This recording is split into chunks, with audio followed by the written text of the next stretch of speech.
Before diving into this incredible story, consider subscribing to the channel and hitting the bell.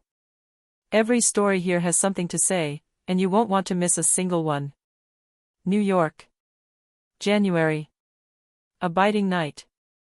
The icy wind rushed through the narrow streets of Manhattan, hissing like a hungry wolf stalking its prey. It seeped under coats, hit the red faces of hurried passers-by, and made neon billboards snap. The skyscrapers, giants of steel and glass, rose up against the dark night, their windows glittering like thousands of waking eyes. But below, on the sidewalk, everything seemed frozen, crushed by cold and indifference.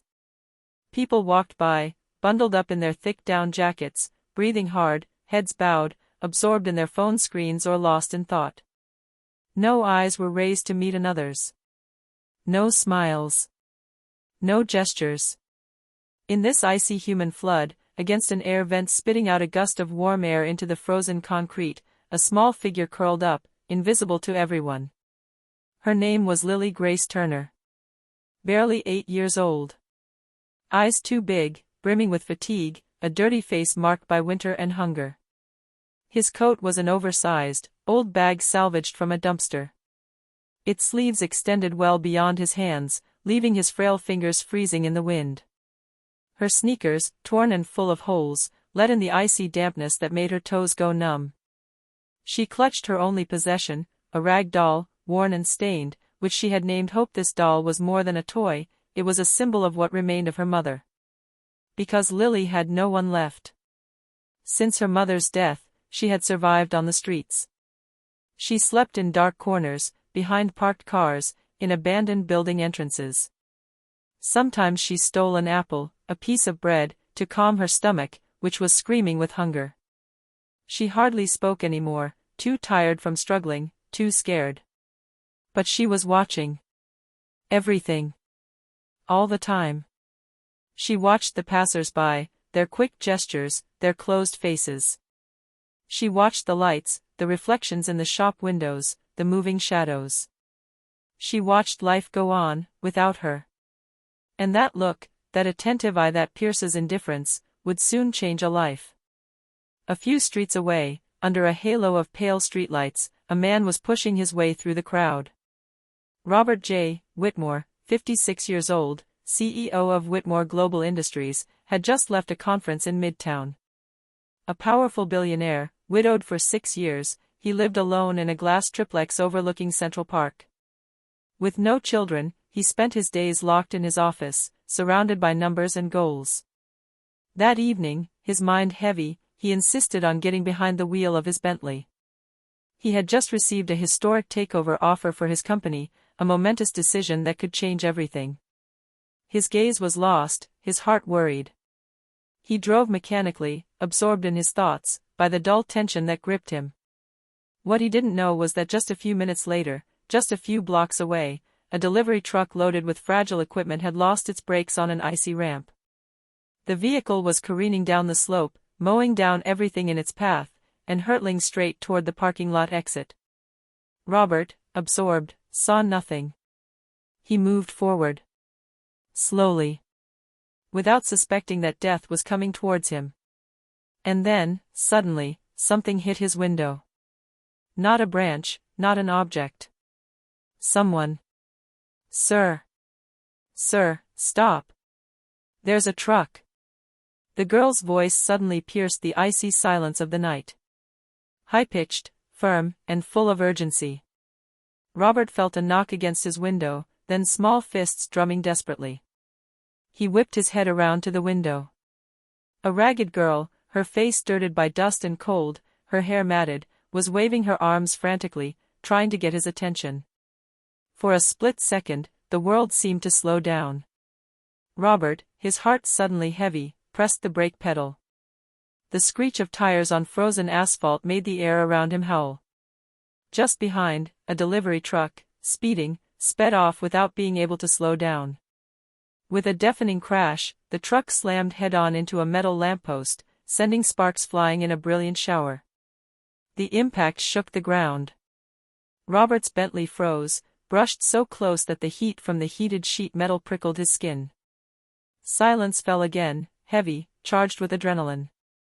Robert's heart was pounding, as if it wanted to burst out of his chest. He opened the door, his legs shaking, his breath short. Lily stood there, tiny but still, as straight as an oak in the middle of the storm.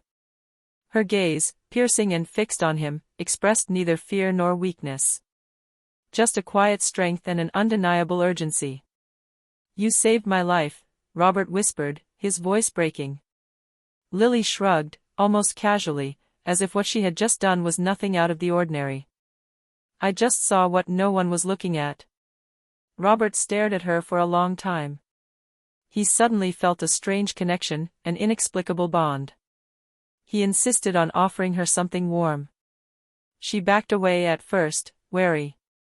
The habit of indifference had deepened her defenses.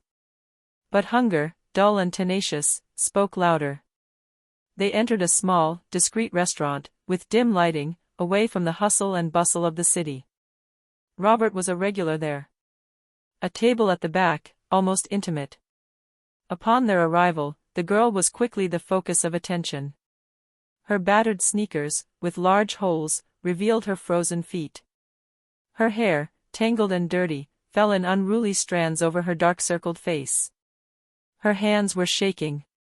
The other customers looked away, some whispering, others muttering quietly. But Robert sat down opposite her, looked into her eyes, and spoke softly. He wanted to hear her story.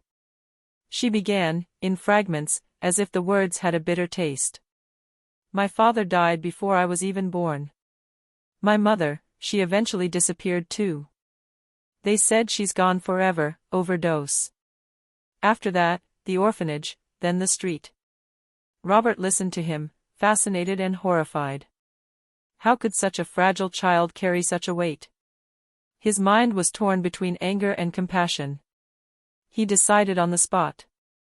Tonight, she would not leave alone. He could no longer ignore this presence, this reality that she embodied. He was going to protect her. He immediately called his personal lawyers. The process would be complex. For a child like Lily to leave the child welfare system, they would first have to prove that she no longer had a legal parent, that she had no known guardian, and that she wasn't registered with another family. The slightest misstep could derail the process. Social services were contacted.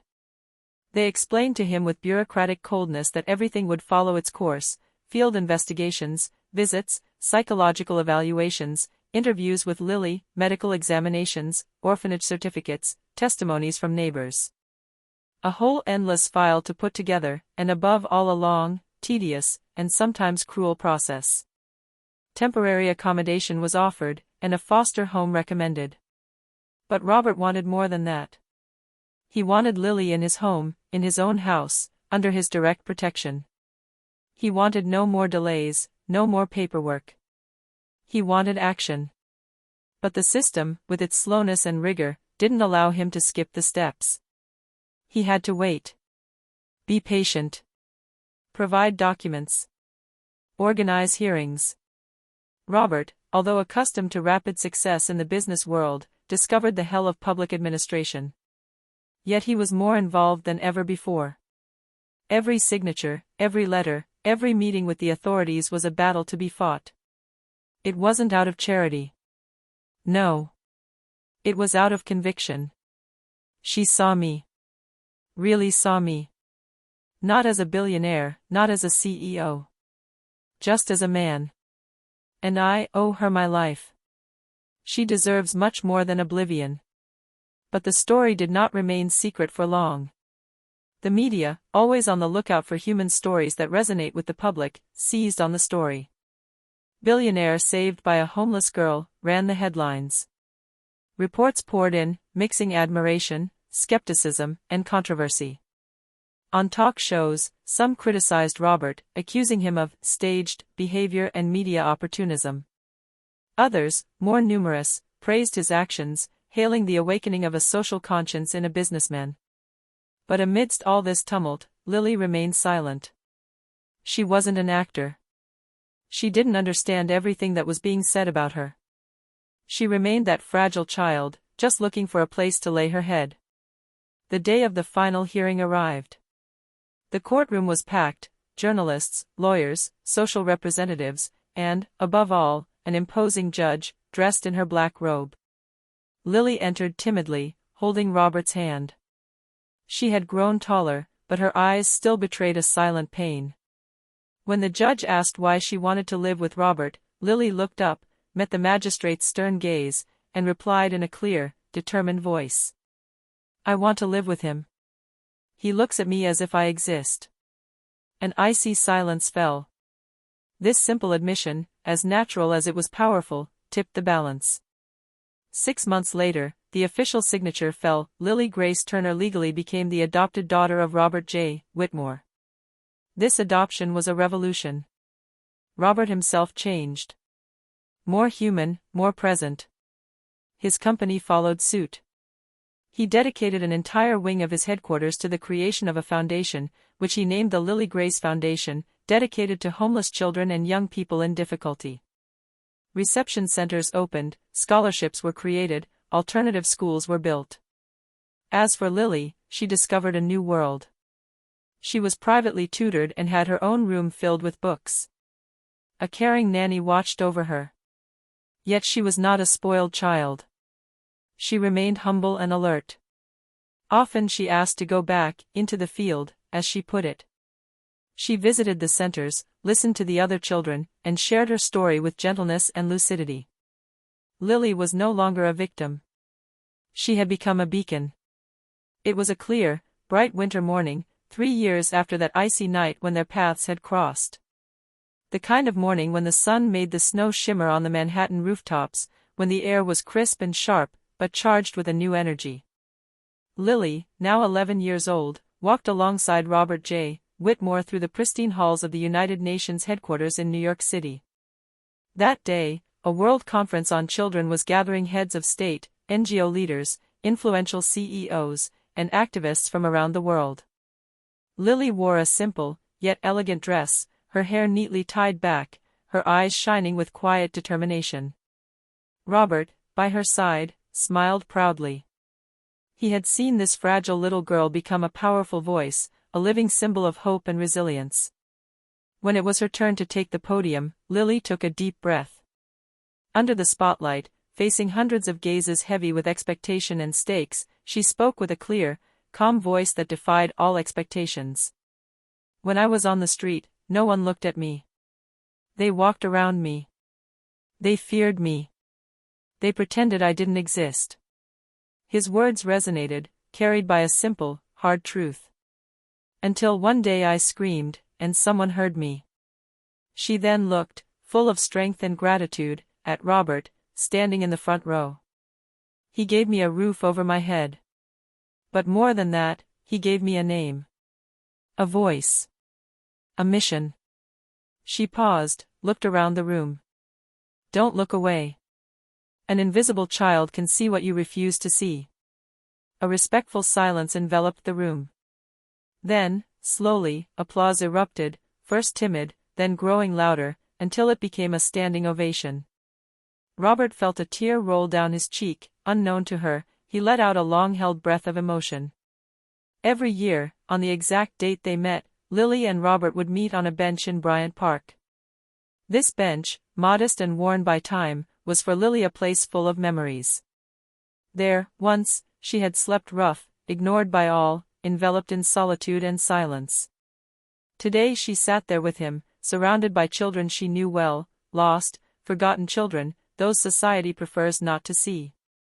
In a soft but firm voice, she spoke to them. "Do you think your life doesn't matter?" She looked into their eyes, one by one.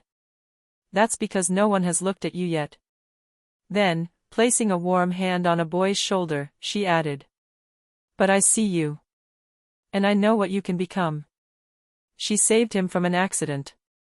He saved her from oblivion. Together, they had awakened thousands of consciences and broken down the wall of indifference. And in the cold streets of New York, a rumor persisted, whispered in the hollows of the alleys, at the bends of the boulevards. "Be careful of the children you ignore, one of them might just be your angel." This story wasn't just about a rescue. It was about a meeting between two lost souls, who had both found their way back to the light.